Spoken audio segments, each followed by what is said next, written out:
Welcome to an emergency Scoop World Order Monday morning. We're rolling early today because we have some breaking news. Nevadabuck and the Scoop had it first, so we're going to get into Brian Hartline's new role as the offensive coordinator. We're going to get into how it went down, and we had to get this thing out here because this is a hot one. So the thought process, this is going to be great. I think that this is going to invigorate that receiver room. They're going to dominate. So we're going to get into it as always. If you guys enjoy our content, please leave us a like, click subscribe, also click that little alert bell. Again, we appreciate you guys being a part of the Scoop family. The Scoop has it first, and per usual, we have this first. So we are going with it early. Normally, we're going at 7. We might still do a show tonight at 7, depending on how this one goes. But this is hot off the presses, and we had to get this to you guys as quick as we could. So I'm going to get into it with Nevada. Not a major surprise here with Brian Hartline being promoted.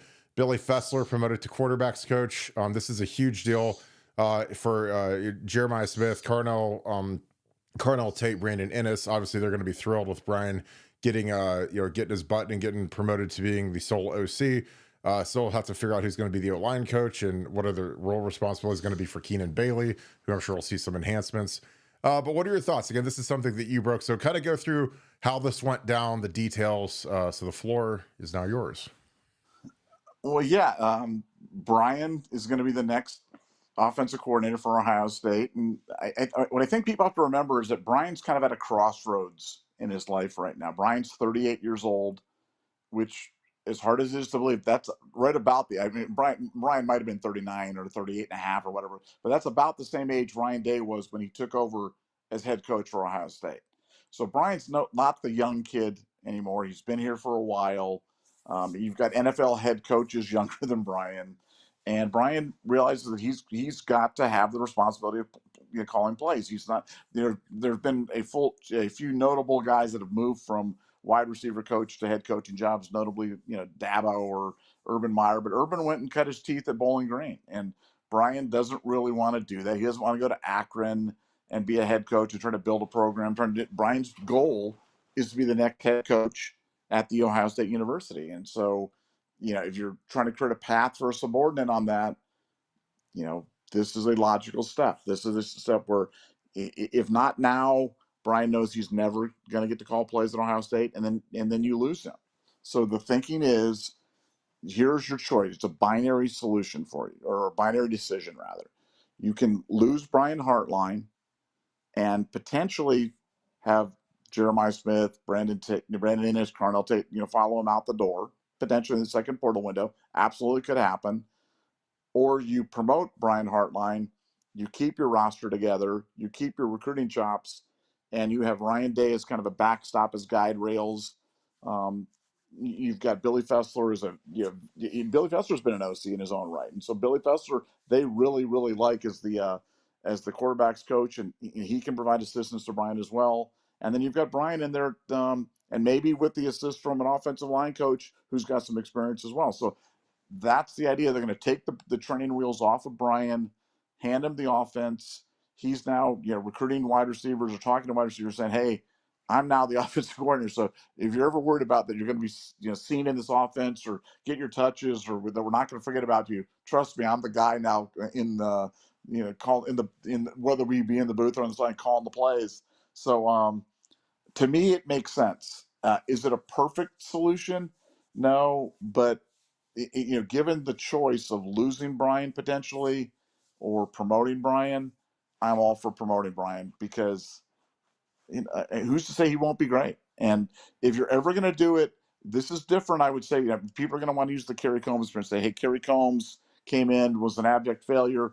But you have to remember that's what Brian's not a defensive guy. Brian's an offensive guy. So Kerry was coming in, getting the big chair, and Brian wasn't a big resource for him. Now in this situation, you've got Brian Hartline coming in, getting the big chair, but he's got Ryan Day right on his shoulder to help him. And Ryan Day is obviously one of the great offensive minds in all of college and all of football.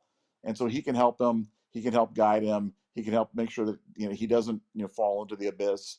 So to me, I think it makes sense. Is it a perfect choice?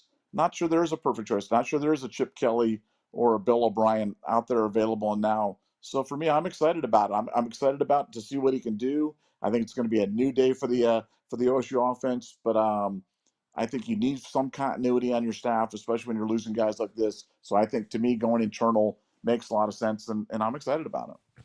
Yeah, I think it makes a ton of sense. I mean, Brian, I want to say he's the second longest tenured guy. I mean, Larry got here in 14, and Brian got here in 18, and he took over in 19 as a full time coach. Or excuse me, in 8 he got here in 17, took over in 18 as a full time coach, and he's been a leader of the staff, and he's been an incredible recruiter, which has been great. So I mean, making him the OC, I think that you should see a slight uptick in recruiting across the board on offense when he's now the coordinator, and hopefully can add some muscle to some stuff. I still think it's really difficult to recruit offensive linemen to Ohio State, regardless of who the coach is, but that's just my opinion. But I think Brian, he deserves this, and it's a guy.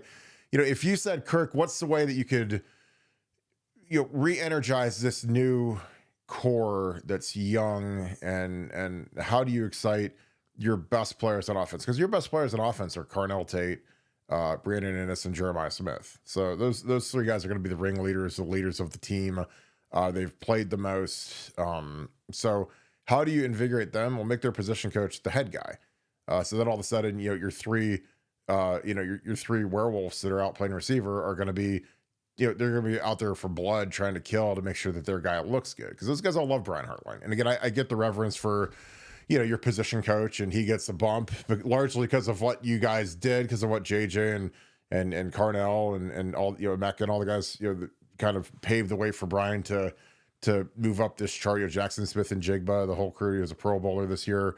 I think it's, in terms of who could you go out. I mean, the perfect fit was Chip Kelly, and we had him for a year. We won the Natty, and Tom Brady offered him $6 million to become by far the highest paid coordinator of all time. So Chip Kelly did his job. He got us the chip.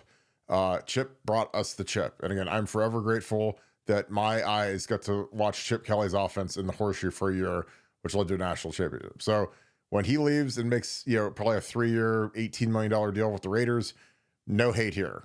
But it's Brian Hartline said, like, Brian's not young. He's 38 years old. I mean, Sean McVay won a Super Bowl when he was mid 30s, and Gerard Mayo was the head coach of the Patriots at 38. So can Brian be running half of the ball?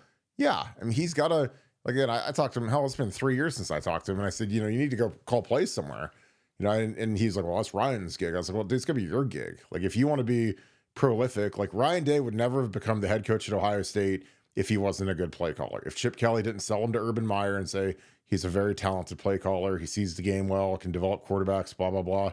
Like, if he was just position coach and never got to call the plays, or didn't have that much input in everything, that he's not the head coach at Ohio State. Like, that was his that's his sword of Milnar, where it's like, that's the thing that he could swing around, and when times got tough, he could lean on his talent as a play caller. Again, like, you look at Brett Venables, who was excellent at Clemson, especially when he was stealing signs, and he called plays, and that landed him the Oklahoma job. And so what happens now that he's up the creek at Oklahoma, and you're probably gonna get fired after this year? He just took the play sheet back. They were going after Jim Knowles, they didn't get him, so he said, I'm gonna call the plays, because if you're gonna go down with the ship and you think that you're the best play caller, then you're gonna do it. So I think Brian is gonna call the game. I'm sure being around Chip for a year, he learned more about the running game that year than the previous years. But between Chip and Kevin Wilson, I mean, I can't imagine two guys that are better run game guys in the country than those two. Now, the focus goes to who is the line coach. And this is, part of the problem with Brian is that he hasn't been out of the Woody Hayes his entire life. He's been in one building. So he's seen stud. Justin Fry's obviously gone. I would be shocked if Tim Drevno is not named the offensive line coach of the Las Vegas Raiders following Chip Kelly. I don't think there's any chance that he's coming back. 2 days ago, I was like, he was the odds-on favorite to get promoted and be the O-line coach. Now I think he's back to the NFL following Chip, which would make total sense, because their staff is literally completely gone. So Chip gets to build his own staff out there, which is sure something that he demanded. And him and Tim Drevno were tight, and he was UCLA's O-line coach. So where do you turn to with O-line? Which, again, if you said, Kirk, you are the general manager of the team and you get to make the hires, I'm calling Kevin Wilson immediately and saying you could be running game coordinator, co-offensive coordinator, O-line coach, and you're designing the running game, and away we go. We're going to do a lot of stuff we did last year, but he knows the system, he knows the players, he's got comfort with Brian. Because I think bringing in someone totally new to the fold could be disastrous. I know Kevin Wilson had a big thumbprint on that O line when he was here with Stud, and he really did a good job with Justin as well. And he's out of work, he doesn't need a buyout. And he's local and he's been here, and the funniest thing is his son just graduated, Toby, and he wants to be a grad assistant. And guess what else we need? A grad assistant. So I mean, like, you want to talk about like the stars aligning. Like Mike Salini went to UNLV to be the head O line coach, and so I'd say, look, Kevin, like, love you, dude. Love to have you come back as the O line coach, running game coordinator, help Brian progress in the running game. Because you got to understand, in coaching, there's passing game guys and there's running game guys. And the running game guys are usually the offensive linemen like me. And then the passing game guys are Brian Hartline, the receivers. Because, when you're in the mix of a real game and you're a player, like when I was a player on the offensive line, I didn't care about what receivers did. I didn't know the route concepts. I didn't care. I didn't know coverages. I was all about blocking. Like, how do we block it? How do we block to protect it? How do we block it the run game? And when Brian Hartline's out there playing receiver, he probably doesn't know anything about protections, because why would he? He doesn't care. He's trying to figure out how to get a quicker release or get open in space or decipher if it's man or zone, whatever. So you don't have time you can't serve all masters. So I think Kevin Wilson would be a slam dunk, because then you could bring his kid, Toby, who literally just graduated and just got a national championship, and make him an O-line G, the same position that I was in 2012 and 2011. And then you already have some cohesion, because, I think Toby would be a big asset in coaching, because he already knows the players, he knows the personnel, and, he'd have to break the chain of being one of the guys to being a coach. You got to kind of separate yourself there, but I think that'd be a great fit. Again, I hope it happens, because I think that, you keep a lot of what Chip did, but you bring in Kevin Wilson to coach the line. Now, again, it could be crazy, and there could be someone else that comes out of the clear blue sky, but I don't know. And my second guy would be, I would love to get Joe Rudolph. Joe Rudolph is at Notre Dame, was at Ohio State with me. He's my favorite, one of my two favorite coaches ever. Love him to death. And he is fantastic at Notre Dame, because Notre Dame was devastated by injuries. You can't really judge what they put on the field versus us, but they still battled. They had some significant injuries, not to mention they lost Joe Alt, who was a top 6 pick, and they lost their right tackle, who was a second-round pick. So they were kind of rebuilding last year, but it didn't look like it. They still mauled Georgia, and they gave us all that we wanted. So those would be my 2 picks. I think Wilson would be easy peasy, just because he's already unemployed and needs a job, and he's lived here, and he liked it here, and his son went to high school here. So that'd probably be a dream scenario, and I think he'd probably take it pretty quick, especially if he gets that co-coordinator and running game coordinator, and pay him at 1.5 million or whatever, and 1.8, whatever you got to pay him, and away we go. Nevada, what are your thoughts on that? Because we got a lot of stuff here, but I think this is going to be a really good run for Brian Hartline. I'm excited for him. Yeah, I mean, look, I kind of go both ways on that. I mean, you've got a really young offensive staff now. If you look at, Bailey and Fessler and Hartline, and those are all relatively young guys on the offensive side of the ball. So having an old head at the offensive line, makes some sense. But then you look at the NFL team. I mean, NFL teams are primarily the domain of young offensive minds now. I mean, that is the meta in the NFL now. So it gives me less concern, and I just want to go back to one point. I think we've got to stop looking at Brian as kind of like the young guy, or he may be inexperienced, but as you said, he's the second longest tenured coach on the OSU staff. He's been here a long time. He's 38 years old, and he realizes that he's not going to be able to make the jump from wide receivers coach to head coach. He's not Dabo, he's not Urban. And when Urban did it, like I said, he went to Bowling Green. And does Brian Hartline really want to leave Ohio State to go to Akron and try to build a program down to the MAC, especially now in this era where it's so much more difficult to do that, where those teams are basically feeders for bigger schools. So I think Brian sees himself on this kind of faster path. So to me, it makes sense to bring in an old head on the offensive line, somebody who's got experience, somebody maybe who's been in the chair before, and as you said, somebody who has a profound understanding of the running game concepts, because Brian doesn't. That's not his background. Yeah, he's been around Chip. Yeah, he's been around Kevin. But how much of that stuff has he really absorbed over his time? And frankly, that was probably the weakest part of Ryan Day's game as well. Ryan Day, obviously, passing concepts, supreme, but his running game stuff really didn't take off, in my view, until we got to Chip. So, I mean, look, the perfect solutions rarely in life ever work out, but to me, Kevin Wilson makes an awful lot of sense, man. I mean, he makes so much sense. Um, I think the title is just as you described it. I think the job description is just as you described it, and I think that would be something that would give everybody some great comfort. And you know, I think then you'd have a variety of different options in terms of play calling, who's in the booth, who's on the sideline, how it's all handled, because that's something that's got to be handled too. Because Brian obviously is a wide receiver coach on the sideline. So does he call him from the booth? Does he have somebody in the booth? Is Fessler in the booth? Calling down to him. I don't know. I don't know how this would work. I'm not sure if they figured out exactly. I'm sure they'll try it out during the spring game. But to me, Kevin Wilson's going to be a guy that we're going to be watching very carefully because he makes an awful lot of sense. Yeah, and so who takes over the receivers? You move Keenan Bailey to receivers, and Devin Jordan's been in the building for 4 or 5 years, and he's kind of been Brian's understudy as a quality control. Do you promote him? Do you go get someone else? I mean, I don't love just promoting solely from within. I'd like to get somebody that has some sort of new ideas. I think that was something that was dangerous. We did a couple of years ago where it was just promote, promote, promote, and then you just get kind of groupthink. And I think sometimes it's good to inject like a Carlos Loughlin who's been elsewhere and has no experience with anybody and can say this is how we did stuff at Oregon or this is how we did stuff at wherever you've been. I think that there's always good ideas from any level of football, but I think it'll be fascinating because I would imagine there would be potential that you move Keenan Bailey to receivers because Brian's got to be the walk around OC now. He can't just be the receiver coach and be the the full deal. Like he's got to go get involved in the running game. He's got to be a part of inside run.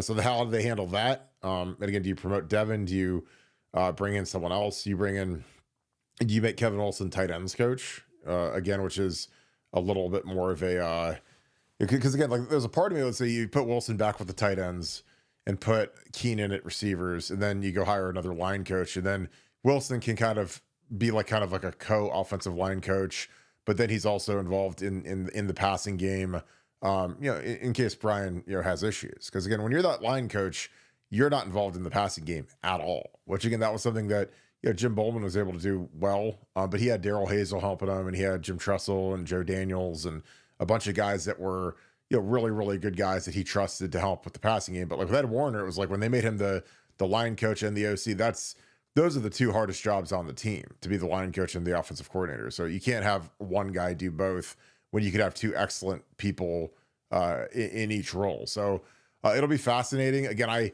was thinking, kind of when I was tossing and turning last night about how are they going to position this? How are they going to, because again, I thought that with Justin Fry taking off and heading to Arizona, you'd have to have, and then Chip leaving, you'd have to hire the OC first, because I think that it's a lot more appealing to a coaching staff to have an offensive coordinator be able to hire his own offensive line coach. Again, you're going to watch Chip Kelly. He's going to take Tim Drevno with him. And again, I told this to Nevada, I don't think this will ever happen again for the rest of our lives, where Tim Drevno potentially is going to be the Las Vegas Raiders offensive line coach, and Justin Fry is going to be the Arizona Cardinals offensive line coach. I don't know if we're ever going to see a time where a team is going to have two NFL O-line coaches, like literally two guys get, NFL jobs right after one season. That's unheard of. It's never happened before. It might not ever happen again, but I would project Tim Drevno to be out the door and heading with Chip to Vegas. But in the 1% chance he'd say, which I don't think there's any chance he says because he's Chip's guy, he'd be obviously a fit. But yeah, this is going to be interesting. Like I said, this is going to be a really exciting time for Brian. Like I said, this locks in JJ, which is huge. This makes JJ, again, nothing's going to make these guys happier than familiarity.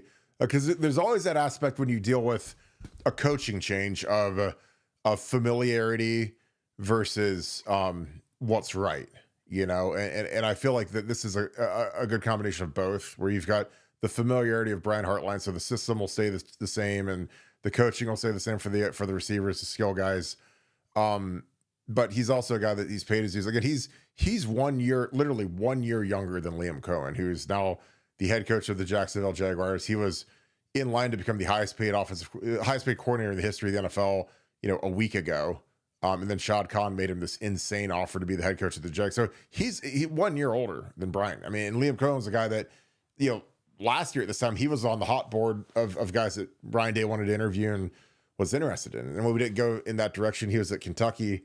He went to the Buccaneers, and they had a good year with Baker and Mike Evans and those guys. And he parlayed that into being a head coach in the league. And he's 39, Brian's 38, both born in November, literally 12 months apart. So, guys that are this young, Gerard Mayo was mid-30s running the Patriots. So Brian can do this again. And he's, like you said, he's not young anymore. He's not a young prodigy. I mean, he's almost 40. So it's kind of time to go and break the ceiling that's been, being a position coach and seeing if you can run half the side of the ball. Cause this is going to be a test. And can Ryan, I'm going to ask you, Nevada, do you think Ryan will be able to give up the play calling, or will this be collaboration? Because again, like what he did last year was kind of a dream scenario for him. But again, you're never going to find somebody that you trust more than Chip Kelly in terms of the relationship and the fact that I think Chip Kelly's maybe the best offensive mind, maybe not the best ever, but he's in the top 10 of guys that changed the way football's played. And I put him up there with Bill Walsh and the guys that are the luminaries of football, because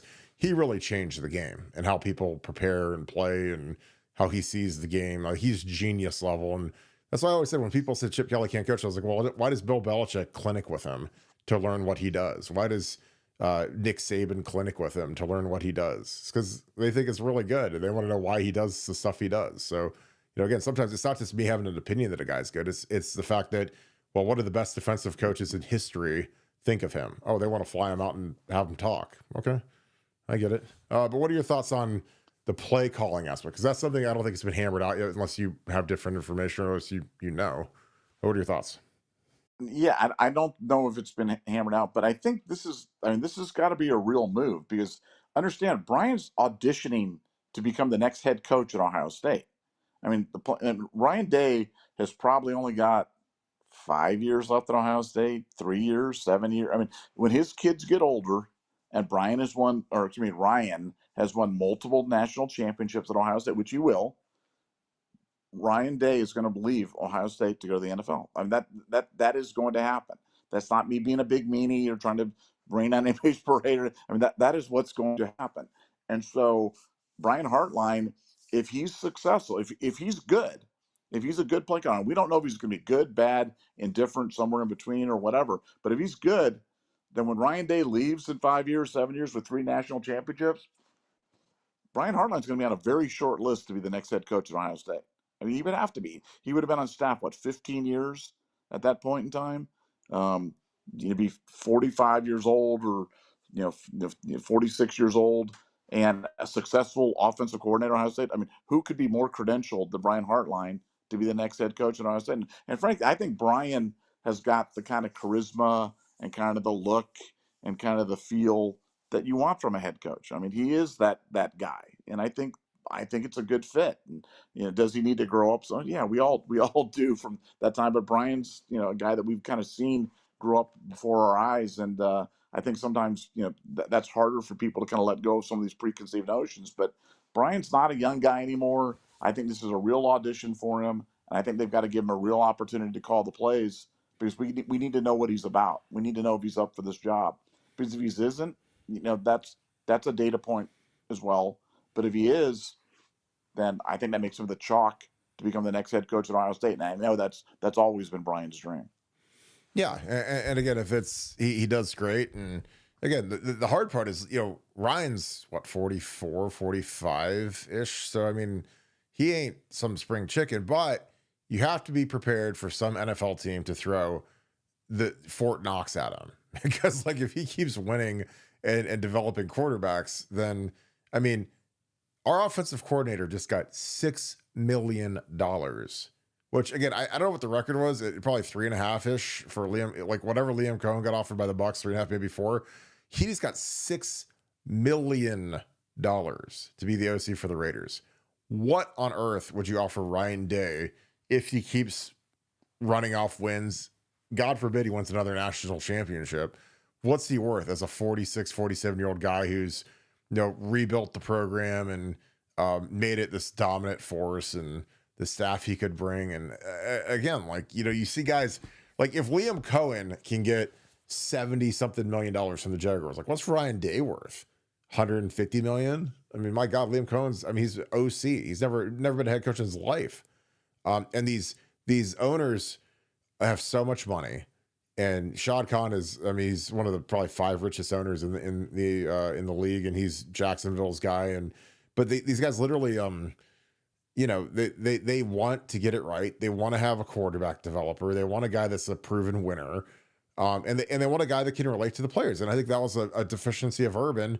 And you guys know how I love Urban Meyer, but I mean, his college stuff, which is very militaristic and gung-ho and that kind of stuff, it doesn't fly with these old heads, these 35 like the Belichick stuff is kind of going by the wayside and demeaning the players and demoralizing, and a lot of the stuff that Urban would do to motivate kids doesn't fly in the NFL.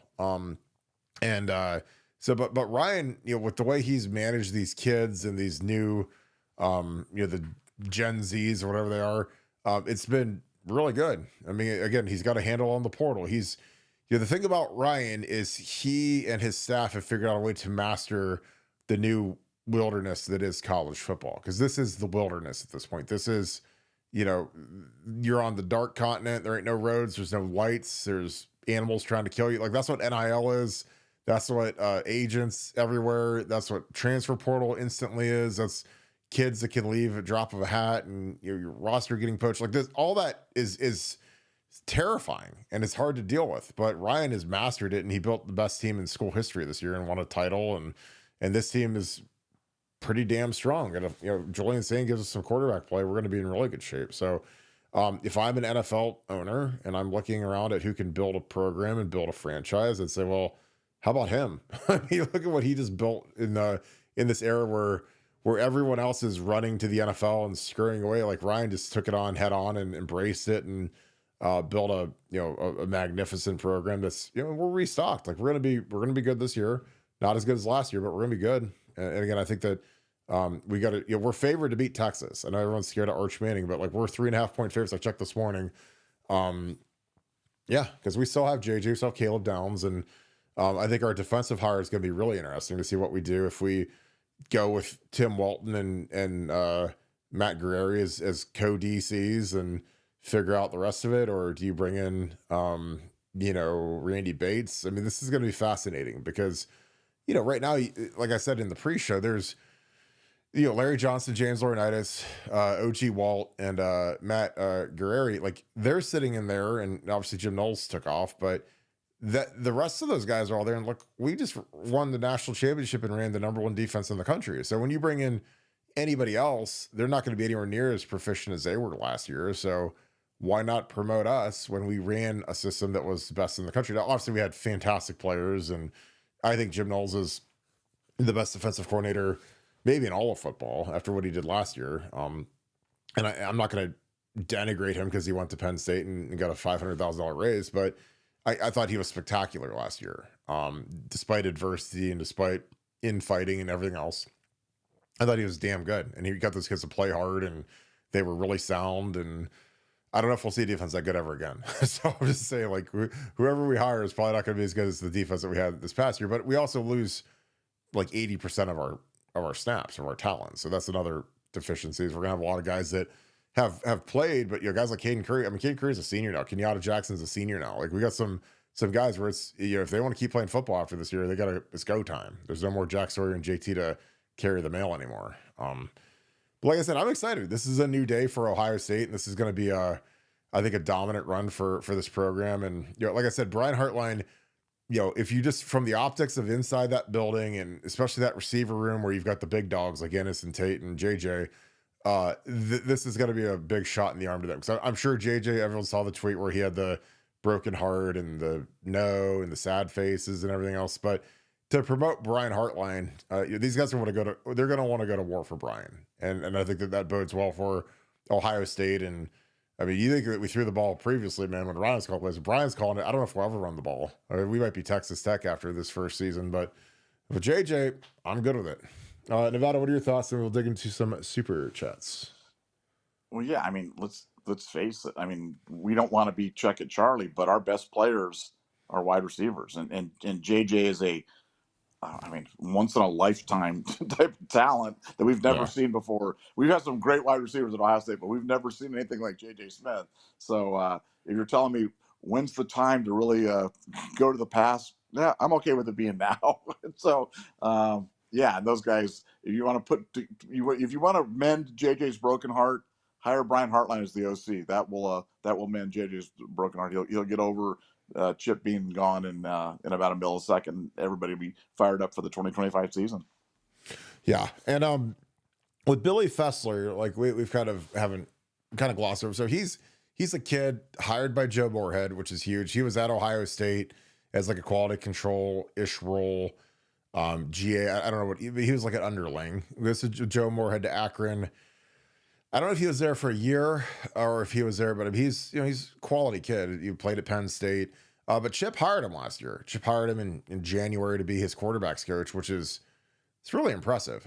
I mean, for Chip Kelly to hire you when you're that young, I mean, he's kind of a prodigy, mid-20s. And then Chip Chip takes off on him. So he moves out there with his wife and kid to Los Angeles, and then Chip leaves. So again, that's just the timing thing. That's the tough part about coaching is that, if you're fed up and an opportunity presents yourself to come work at Ohio State for a year and kind of catapult into the stratosphere of winning a national title. And, for Chip, I mean, he's a seer, man. He can see like, hey, if I go here and do good for a year, that I'm going to look way more beautiful to the NFL. And sure as could be, man, he got the biggest contract ever. But, Billy Fessler came with Chip. So did Tim Drevno. Like it was like no assistant left behind because as soon as Chip left, they promoted Deshaun Foster, who was funny. I was actually teammates with in San Francisco in the NFL, and he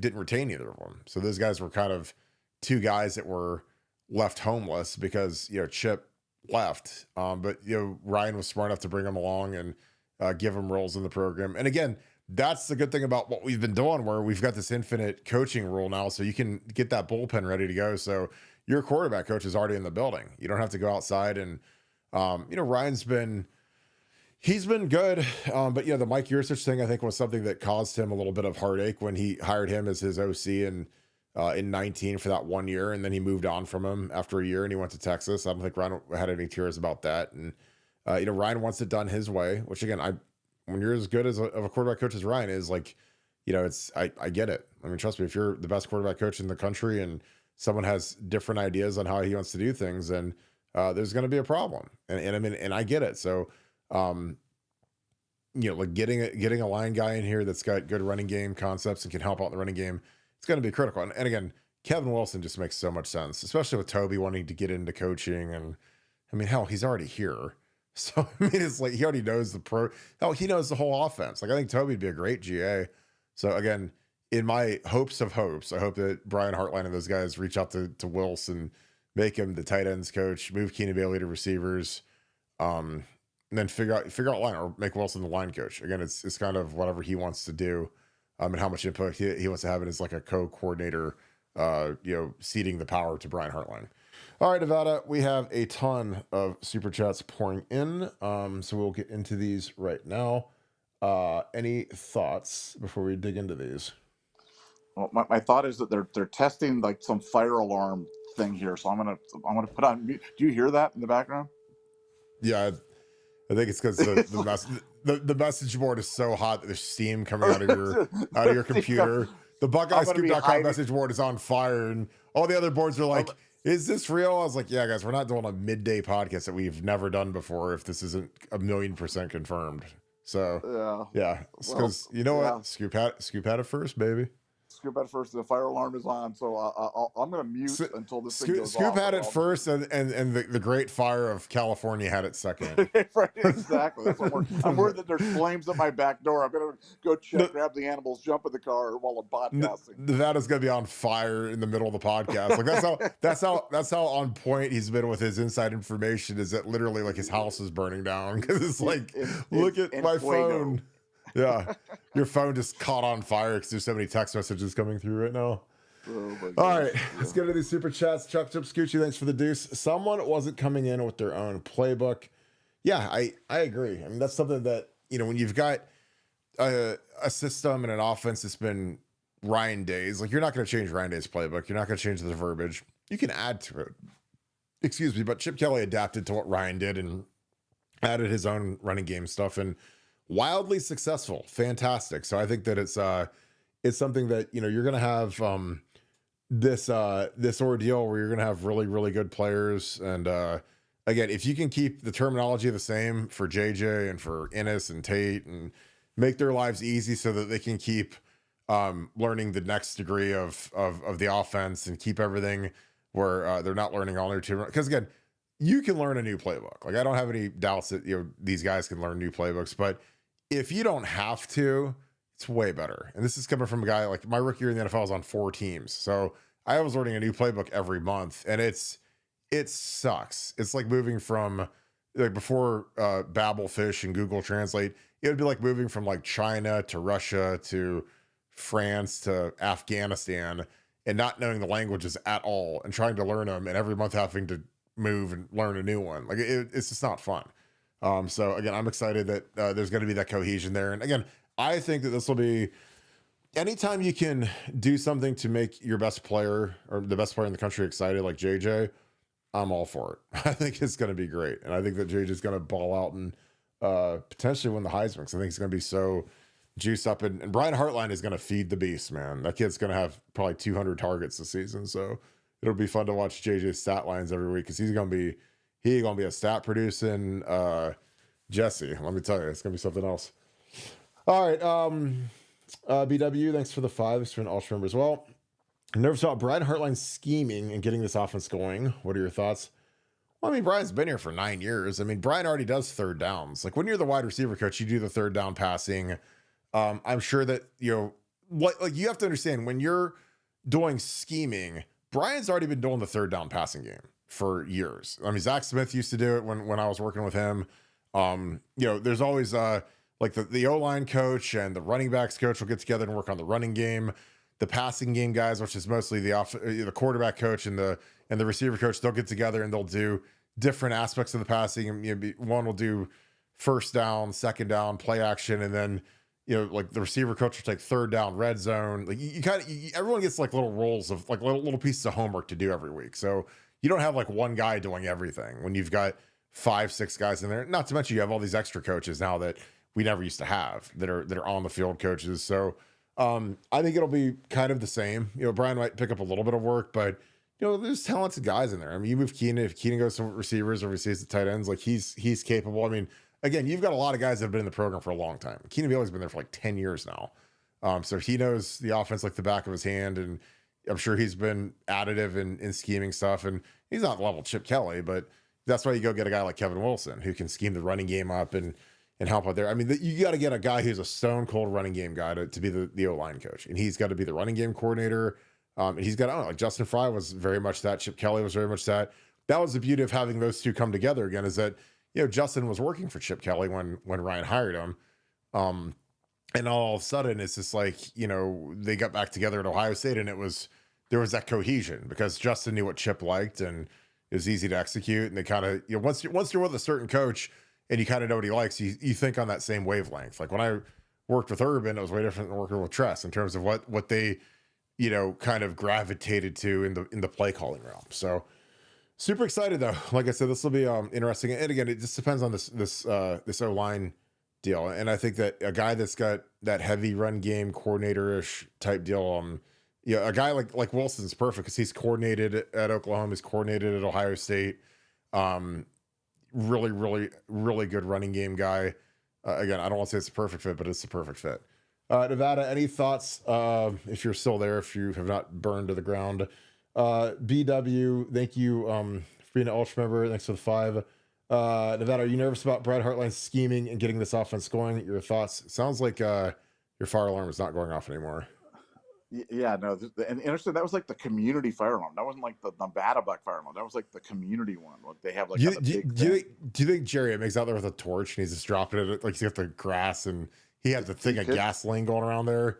He's like, you broke our story. No, that would require him to do work, and so there's no chance that he's doing it. The truth. One tweet a month right now. It's doing really good. Yes. No, am I concerned about? I mean, whether it be scheming or play call. I mean, I've got concerns. I mean, you've got a guy who's never done it before, so I have definitely got concerns. But I mean, if not now, when? If he's not ready by now, after having been here this long, after having done all the things that he's done, worked under all the guys that he has, if he's not ready now, frankly, he's probably never going to be ready. So at some point, you got to throw the kid into the water and see if they can swim. And the good news is you've got some great lifeguards there. The best lifeguard of all, in Ryan Day. Ryan Day is not going to allow the program to flounder because Brian's struggling, whether on the scheming or the play calling or whatever side of the ball. So if there ever was a situation to do it now with Ryan Hartline sitting in the big chair as Big Papa Pump. That makes most sense to me. Yeah, I think that's the way you have to go with this. And again, I think it'll be really good for us. Poohbeard 12, thank you for the 5. Appreciate you, my man. Lincoln Riley learned from Mike Leach and was prolific from the jump. Same for Day learning from Chip. Hartline has learned from Urban, Day, Chip, and Wilson. Again, that's as good of a combo as you could ever dream of, ever in a billion years. Not to mention all the NFL guys he was around. When he was in Miami and Cleveland, I mean, he was around all kinds of guys that were dudes. So, yeah, I mean, that's kind of where I'm at. I mean, Brian's had three or four of the best offensive minds ever. With Urban Meyer, Ryan Day, Chip Kelly, Kevin Wilson. And he's been sitting in that staff. I mean, I sat there for like a couple years and I learned a ton. I couldn't imagine I was there for 9 years, like, especially across all those different styles. Like, I don't know what else you need. I mean, Brian's like a piece of meat that's got like 7 inches of seasoning on top of it. Like, I don't know how much more seasoning you can put on it at that point, but that's where we're at. That's a great point. Nevada, your thoughts on Brian Hartline having learned from Urban, Ryan Day, Chip Kelly, Kevin Wilson, and how that affects his ability to be our offensive coordinator? Well, look, he's been around the best. He's seen the best. He's seen what it takes, and he either has the intellect and the type of mind that functions that's going to enable him to be good, like Lincoln Riley was right from the jump, or he's not. But we're going to find out. But you have to find. You owe it to him to find out. He's given a decade of service to Ohio State, recruited at the absolute highest, probably the highest level anybody's ever recruited. You don't win the national championship without Brian Hartline and without his contributions to the wide receiver room. So, I mean, I know nothing. People, it's not nothing's owed you. I think they owe him this shot. I think he's earned it, and we'll see how he can do. And he's going to have every opportunity to be great. He's not going to a school where he doesn't have talent or he doesn't have a support system, or as you mentioned, he doesn't have 7 inches of seasoning. So go be great, Brian. We're behind you. Well, and he's got the best receiver room in the country by far. So he has the best player in the country at his disposal, and it's a guy that he recruited that loves him, believes in him. He left sunny Florida to come up to freezing Ohio because of Brian Hartline. So, again, if you put someone else in that OC chair and Brian's, like you said, it's either you promote him or he leaves potentially. He does whatever. I think that's kind of what you're looking at. And again, I think Brian deserves the shot. He's sitting there for 9 years, and he's been prolific as a position coach, but it's time to see what he can do as a coordinator and truly let him run the offense and truly let him scheme it up and call it and do the whole thing. And, there are going to be hiccups because again, he doesn't have any experience doing it, but I think that, it's easy to get good at it when you've got the best players in the country. You have Julian Sain, who literally was quarterback for the South Florida Express, and he's thrown to 3 South Florida Express wide receivers. Shout out Brett Getz. So I don't know what else you need. I mean, that's going to be an incredible battery. You get 2 great running backs and a good offensive line. Now he's going to figure out the line coach, and he's got to sit in those meetings with Ryan Day and, grill if it's Kevin, if it's someone else, like, figure out who it is. But I mean, Kevin Wilson just makes so much sense because of his experience as a veteran coordinator. Again, I would like to raise the mean age of the people in the room to above 40. So you got to go get an old head in there at some point and get a guy in there that's been around the block that can, that's got some battle scars. And Wilson's been a head coach and obviously didn't work out at Tulsa, but to get him, and again, I would love to get Toby. I mean, because Toby wants to be a coach. He wants to be a GA. And he knows the offense already, so he can help start grinding through it. Like, you don't even have to teach the GA the offense, which I think would be amazing. And those guys could coach together. So I can't say that there's anything in the world more perfect than that, but it would be amazing if they could do it. Jay Willie 75, thanks for the deuce. Still think Kevin Wilson could have been the co-OC. Shake my head. Well, I think he still could be the co-OC. I just don't think he'll be the main OC. I think, but he could absolutely. To me, I'd make him the co-offensive coordinator, running game coordinator, O-line coach. That's what I do. And he is the running game guy, the running game savant. I don't know if he wants to coach the O-line, but he wouldn't be paid like a line coach. He'd be paid like a coordinator. He'd make $2 million or whatever you'd pay, and he knows the players, he knows the staff, he knows the culture. He's available. You have to pay him a buyout. And that's the thing. Like with Jim Knowles, like Penn State went out and paid him a fortune, and plus he's got that buyout. I mean, he had 2 more years under contract with Ohio State. Like Kevin Wilson's unemployed right now. He's out there and lived here. His son went to high school here. His son just graduated, wants to get into coaching. We need a GA because Mike Salini went to UNLV. Obviously, he's been a GA for like 3 or 4 years now. So it all works perfect in my head. But maybe that could blow up. Maybe there's somebody else that they have their eyes on. But and again, Brian Hartline knows Joe Rudolph. I mean, Joe Rudolph was in the building with Brian, a guy that he was a graduate assistant for the O-line, and then he was a strength coach. Like, because again, he wanted to stay in it, and he was a strength coach for a couple years. So Brian Hartline's familiar with Joe Rudolph. This isn't like, that's why I think Marcus Freeman hired Joe Rudolph, because he knew Rudy. I mean, and Jim Tressel loves Joe Rudolph, and hell, I love Joe Rudolph. Like again, if we don't get Wilson, I'd offer Joe Rudolph $2 million and just say let's get it over with, because I think those are 2 premier offensive line coaches and developers. So Nevada, your thoughts on Kevin Wilson, who could still have been a co-OC? What are your thoughts? Yeah, as you said, I mean, that's still 100% in play. Probably more so in play than it was before Brian Hartline gave the job. So if you're a Kevin Wilson fan, this should not dishearten you. This probably heightens the probability of something like that happen, not diminishing it. I agree. Ravia Tube, thank you for the 10. Do you think we'll also hire a guy like Kevin Wilson as co-offensive coordinator, so Brian is not out on the island or requiring a lot more bandwidth from the head coach? Like I said, I'm fully on the Kevin Wilson train. I think it makes so much sense. He knows Brian, he knows the offense.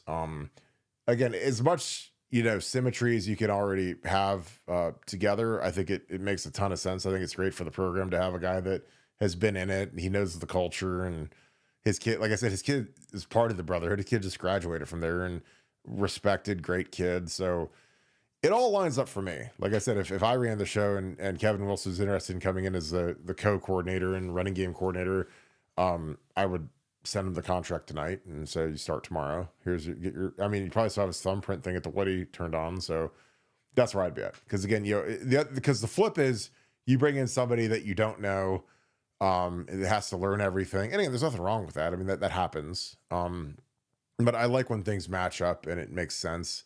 Because that's kind of the opposite of what's going on in with defense. It's like with our defense is like you've got 4 guys sitting in that defensive staff room right now: Larry Johnson, Tim Walton, James Laurinaitis, and Matt Guerrieri. And those guys were all a part of the number 1 defense in the country, the best defense in school history, national championship winning. And so you're going to have to either promote those guys from within or bring someone in who is brand new, Randy Bates or whoever, Joe Cullen from the Chiefs, some of the names that we've heard.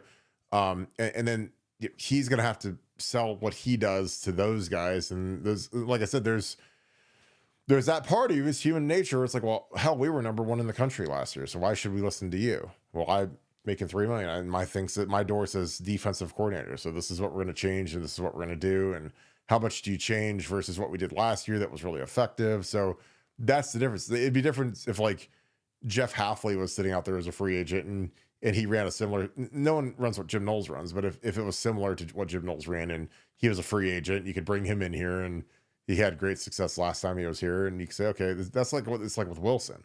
You got a guy that knows the program, left on good terms to be a head coach, again, wasn't fired, wasn't in a bad mood or a bad place. And it didn't work out where he went, so like Jeff Halfley, I mean, if Jeff Halfley doesn't go to the Packers, he probably got fired at BC because he was stinking it up there. But if he had gotten fired at the Packers and was sitting out there and Ryan wanted to bring him in, then it would make sense because he knows Mickey Marotti, he knows Ryan Day, he knows the program, he was prolific when he was here, and that's how Wilson is. So that's my opinion. Nevada, RavyTube, again, thanks for the 10. He says, do you think we'll also hire a guy like Kevin Wilson as co-offensive coordinator so Brian is not out on an island or requiring a lot more bandwidth from the head coach? What are your thoughts? I mean, to me, that makes sense. Now, watch Ryan completely throw us a curveball and pull some guy in that none of us have ever heard from before. Like, who's this guy? I mean, that could. So I found with these coaching searches that when it makes too much sense, it generally doesn't happen. But to me, that makes an awful lot of sense. There's an awful lot of reasons on it, to do something like that. But we'll see. And that one we'll dig on. Like I said, we've got the OC, we've got the quarterback coach. Now we've got we've got to fill the giant void left by Alan Clark, the GA. We've got a GA spot open on the defensive side too, that's open as well. So hey, the hits keep going. Bring back Barton, picking up steam. Maybe you could fill in. You could be the GA on the defensive side, as well as the offensive line coach, as well as the co-offensive coordinator. Just saying. Is there anything else I can do? Podcast runner. Twice a day. Podcast, morning Twice podcast, afternoon podcast. Yes. It's like I just want some bed. No, real podcasts. Get up now. Okay. Now. I don't want to. Oh, please. I don't want. We got breaking news. I don't want a podcast anymore. Fire up the energy drinks and let's ride. We're good. Let's go. Let's go. So I'm throwing Billy Fessler. Shout out to Steely and Sean. Billy Fessler is at Ohio State, and people don't know who he is. His Twitter is at Coach Fess. I'm trying to find. I don't know. This is kind of hilarious. I don't think Ohio State has a bio page for him. So for whatever reason, like he does not have a bio page on Ohio State's website. So I'm going to probably have to put up Akron's, I guess. I mean, I don't know if he's at UCLA long enough to have one, but he's 28 years old, kind of a young prodigy. I mean, he was the offensive coordinator in the MAC. Hang on, let me get my deal plugged in here real quick. But yeah, this is a kid that you guys are going to get familiar with. He is kind of a rising star. He is kind of a true prodigy because he's young, 28, 29. I think he's 29. And he is going to be our new quarterbacks coach. So again, this is Brian's 38 and this guy's 29. So it's very interesting. So this is Billy Fessler. Again, this is his Akron thing from last year. He was at Akron. Then he went to UCLA with Chip Kelly. He was there for about a month, and then Chip quit and came to Ohio State as the OC.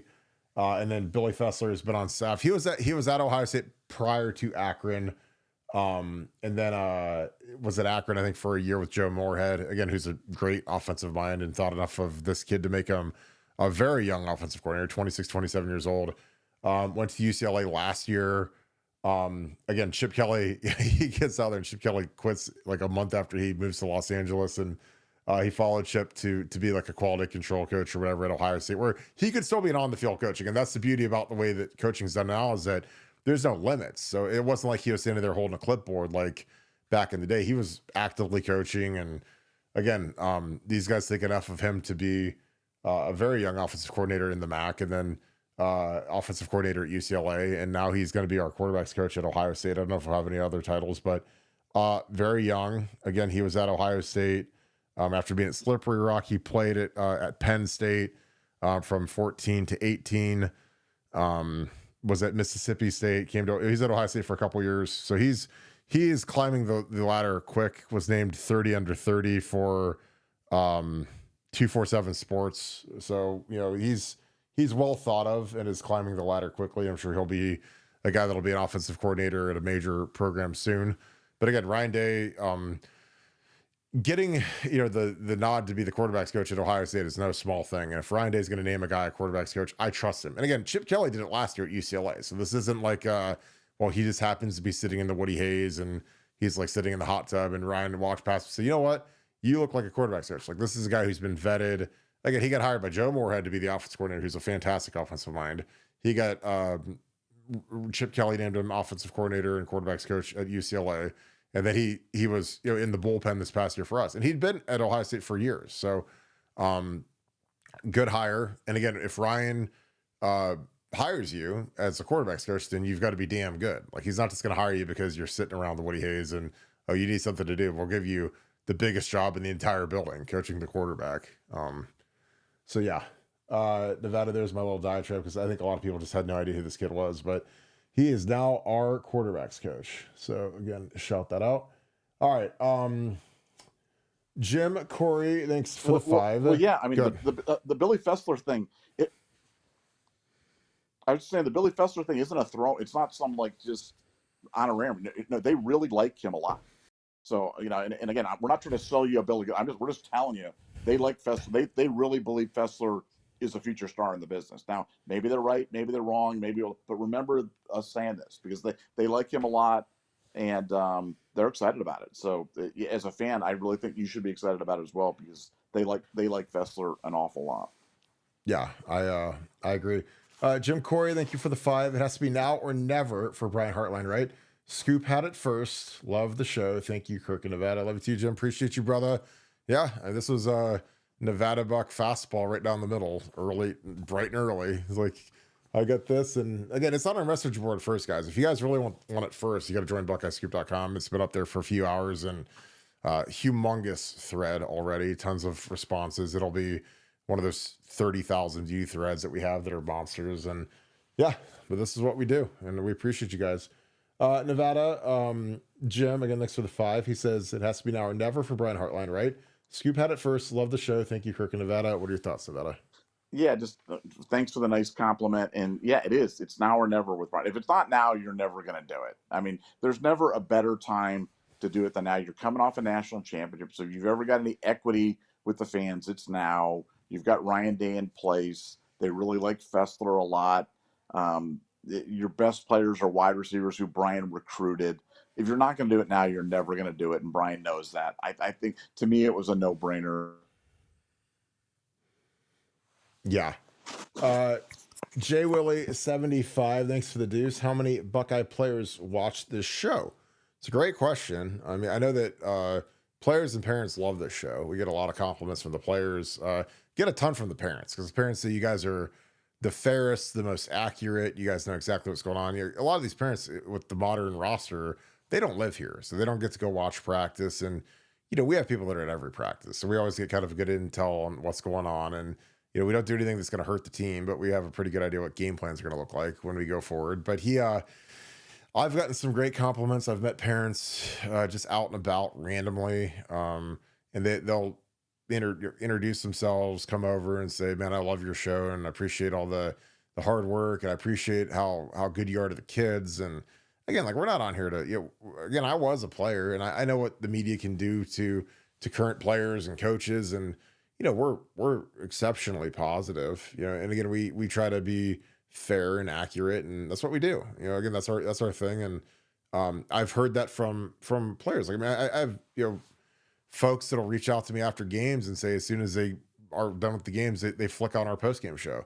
They listen to it on the ride home, people that are around the program. So it's a great compliment. It's a lot of pressure, obviously, because you want to make sure that you're up to snuff and up to par, but it's, and then I also hear about how some of the competition isn't great. So you'll say, you guys are really good and these guys have no idea what's going on. And, again, we don't pay attention to what other people do. We just stay in our own universe. Because again, we want to be the best Ohio State podcast there is, and we are.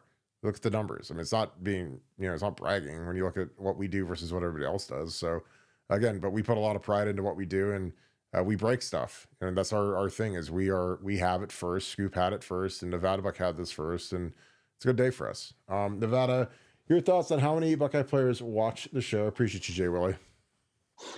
Yeah, not sure about players, but obviously them families, people close to the program, people in the program. We'll have people in the program calling us about breaking news going, is that really happening?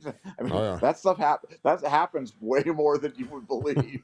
So, so yeah, no, we really, really, really work hard. We've pivoted away from kind of the traditional website stuff to go all inside information. And as Kirk said, we try really hard to bring you guys the goods. Obviously, we break everything on our message board first. So if you like this podcast, you'll love being on our message board. I'm telling you, 30 cents a day, the amount of money you can find in your couch cushions, you can have the message board experience, which, again, that's where we're at the other 22 and a half hours a day when we're not podcasting. So definitely join BuckeyeScoop.com and never miss a scoop.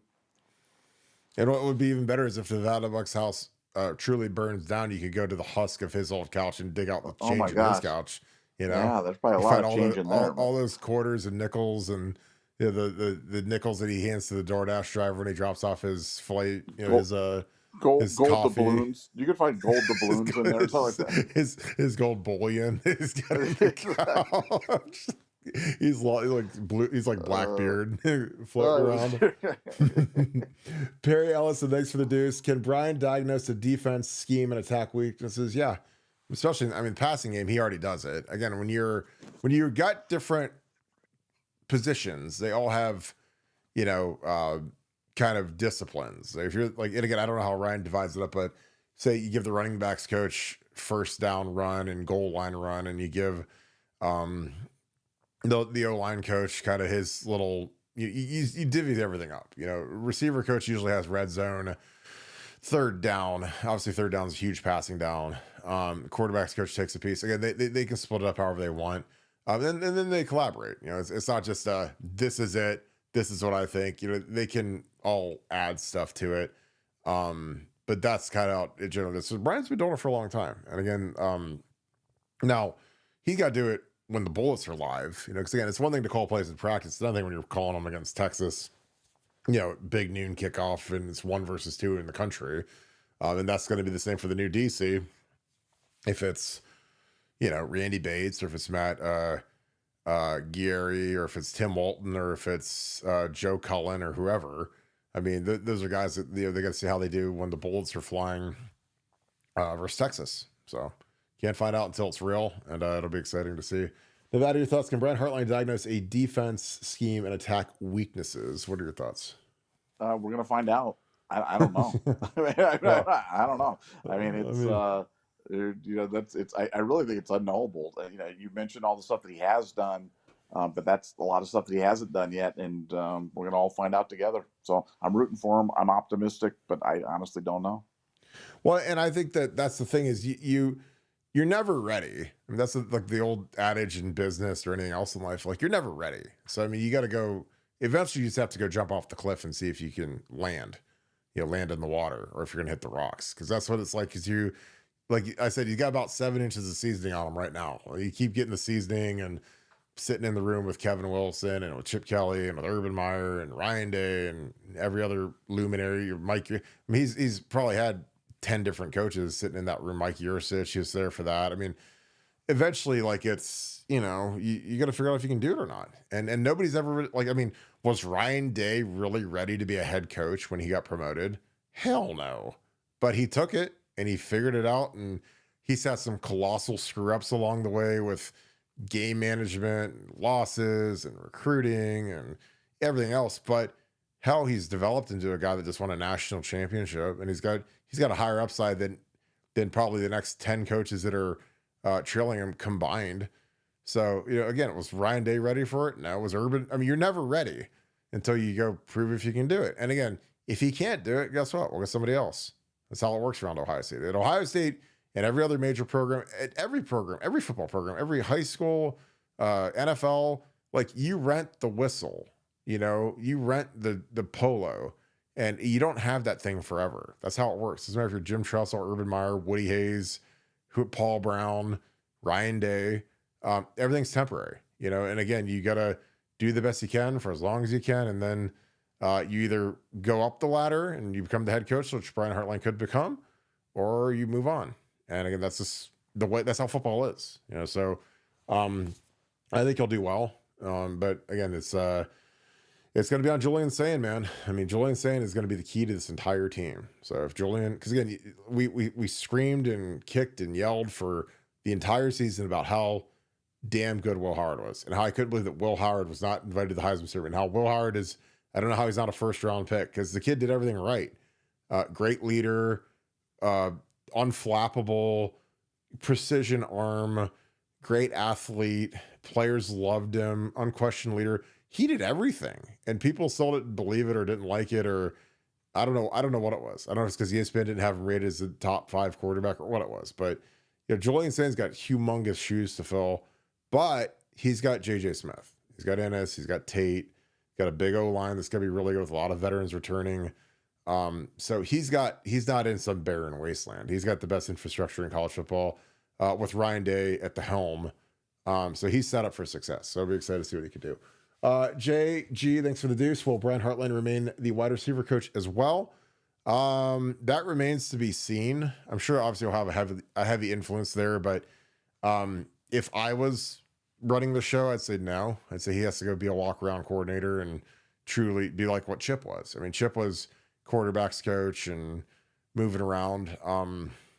But I don't know how that looks. Like, I don't know if I want my receivers coach sitting solely with the receivers running the meetings. You can do that. I mean, Joe Daniels did that at Ohio State, and he was really good at it.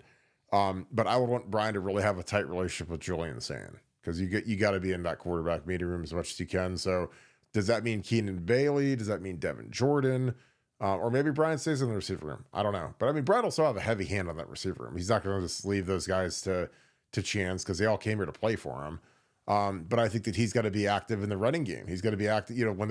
When you're doing inside run, Brian's got to be down there, because again, when you're calling the plays, he's got to see that running game. And that was something that killed Ed Warner, and it kills the guy when he's when Greg Studer was the offensive coordinator at LSU, and Jim Bowman, is that you're not around the passing game enough. So you got to rely on other people. Like, Brian's going to be down around that running game and learn it and see what looks good and see what he's got a good feel for and what looks prolific, and be around that O-line and encouraging them. Like, that's what the offensive coordinator's got to do. He can't be down while the receivers are playing pat and go or running routes versus the DBs, which is where he's been his whole career. He's got to be down in that running game mix. So, but it'll be nice to see how they structure things with Brian, because that receiver job is a big job too, because you've got, at minimum 2 guys on the field, at maximum 5 guys on the field. So that's not like being the tight ends coach. Tight ends coach is the easiest position in sports. You got 1 guy, maybe 2 for 10% of the game, but most of the time it's 1 guy. Nevada, your thoughts? Will Brian Hartline remain the wide receiver coach as well? Yeah, I don't think it's been determined. I think he is, but I don't know that. That is literally just my opinion.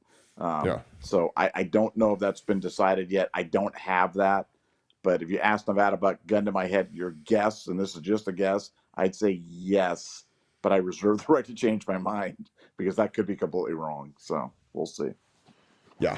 Roy McLeod, thank you for the 5. Thanks for being an ultra member. I did not see a question from you, so if you've got something, you can toss that in the chat.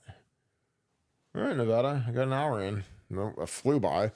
I guess I could wrap this thing. Any final thoughts? Great work. I mean, hell, this is a monster scoop. But that's who we are. Any final thoughts, Nevada? Yeah, just we got lots of jobs to fill. We're going to keep digging for who they're going to fill them with. Are they going to go internal? Do they go external? What are they going to do? We'll keep digging for you, and we'll get it for you. We just appreciate you guys all being here. And as I said before, if you like the podcast, join us at BuckeyeScoop.com. It's even better. But we appreciate you all being here, and we'll talk to you soon. Yeah, and again, I hope and pray to God that Ryan brings Kevin Wilson back, because I think Wilson would be a great fit, and to help mentor Brian and to know the stuff. And again, you'll have that good alignment there where they've worked together before, because you don't have a line coach who's brand new to everything and you don't know how to act. And I don't know. It's like, it just seems like it makes so much sense. So hopefully that works out. So, all right. Well, we appreciate you guys joining us. And again, this is why it's smart to have alerts on, because I was not planning on doing a show at 11 o'clock this morning, but here we are because we broke stories. So again, I always say, leave us a like, click subscribe, and especially hit that little alert bell, especially during this coordinator search season. It's critical that you guys do that, because I hate when you guys miss it. I hate when people say they missed the show. So click on that little alert bell, please. And also click subscribe, because you'll get an alert on your phone, on your iPad, on your computer, on your TV, that we're going. Because again, I know there's going to be people that are upset they missed the show today, but we couldn't wait. This is a huge story that we broke, and Scoop had it first. So we're the best in the business, and get used to it. It's what we do. But I just appreciate you guys so much. If you guys enjoy what we do, make sure you guys leave us some comments down below. Shout out where you guys are watching from. Shout out who you guys are watching with. It's a huge show because you guys make it one. So thank you for that. If you want to give us some kudos and some major help, subscribe to our show on Apple Podcasts. It's simple. Click on the podcast app, type in Buckeye Scoop. click subscribe, follow. You can do that in Spotify as well. Again, I just appreciate you guys so much. It's a huge show, and you guys keep making it bigger and bigger and bigger. So with that being said, thank you so much, Buckeye Nation, and thank you, Scoop family. We'll talk to you guys tomorrow. Might go tonight. We'll see if anything else breaks, but we'll let you guys know. But I appreciate you guys. Hope you guys have a great rest of your day. Go Bucks.